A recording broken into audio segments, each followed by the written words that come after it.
Hi! இன்னைக்கு இந்த Cola கரடி வச்சு பண்ண சூப்பரான ஃபர்ஸ்ட் பர்த்டே கேக் தான் பார்க்க போறோம். கேக்குக்கு ஆல்ரெடி ஐசிங்லாம் ஃபினிஷ் பண்ணி நீட்டா செட் பண்ணி எடுத்துக்கிட்டேன். நான் சில டிசைன்ஸ்லாம் வந்து கஸ்டமருக்கு அனுப்பியிருந்தேன். அவங்க வந்து இந்த கோலா கரடி தீம் தான் செலக்ட் பண்ணியிருந்தாங்க.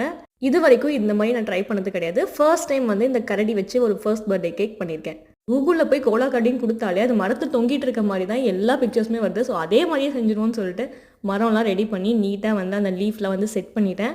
ஏன் வந்து தலையை வைக்கல நீங்கள் கேட்கலாம். ஆனால் ஃபஸ்ட்டே இப்போ வச்சிட்டோம் அப்படின்னா பொட்டுன்னு கீழே வந்து உடஞ்சி போயிடும். அதனால அது லாஸ்ட்டாக வைக்கலான்னு சொல்லிட்டு அதை தனியாக எடுத்து வச்சிருக்கேன். மரத்தை வந்து செட் பண்ணியாச்சு, லீஃபும் செட் பண்ணியாச்சு. ஸோ இப்போ நம்ம கரடியோட தலையை தான் ஃபிக்ஸ் பண்ண போகிறோம். பர்ஃபெக்டாக தலையை வந்து நான் ஃபிக்ஸ் பண்ணிட்டேன். ஸோ ஃபைனலாக வந்து பர்த்டே பாயோட பேர் வந்து நீட்டாக ஃபானட்டில் எழுதி அதை வந்து நான் கேக்கோட டாப்பில் ப்ளேஸ் பண்ணிட்டேன்.